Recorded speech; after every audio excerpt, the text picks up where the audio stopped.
کته سنن سبا خیال وکړي زمونږ د پښتانه دوه سایډو ته افغانستان طرف ته پاکستان طرف ته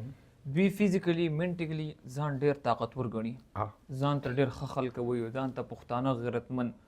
خو که تاسو موږ ریالټي ته وګورو نو په دنیا کې وروسته قام دوی پاتې شو ایجوکیشن لحاظ څخه دوی وروسته پاتې شو د غربت لحاظ څخه دوی باندې د غربت ختمه ده پښتونخوا افغانستان ته وګورو د ډیولپمنټ په هلته خبره د ټکې نشته دی ماشومان چې کوم دی زموږ ټول د سکولونو نه بهر دي دا څه وجه کېدای شي موږ ځان ته ډېر بهاتر وي خو ریالټي کې موږ د دنیا نه ډېر وروسته پاتې دا تا ډېره ښکلې خبره وکړله جی او مسله هم دلته ده جی چې مونږ دا په اردو کې وایي که نه بړکې مارنه بړکې مارنه ډېرې غټې غټې ویل جی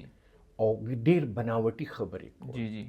حقیقت پسندې چې کوم دی که نه هغه د هغې خو په مونږ باندې هوا هم نه ده لګېدلې جی چېرې مونږ لږ غونتې حقیقت پسنده وي جی هغه یو کس خبره کړې وایي په پنجو باندې ودرېدو سره د چا قد نه اوچتي نه اوچتي چې که څوک په پنجو باندې ودرېږي که نه جی جی نو هغې سره د هغه قد چې دی نو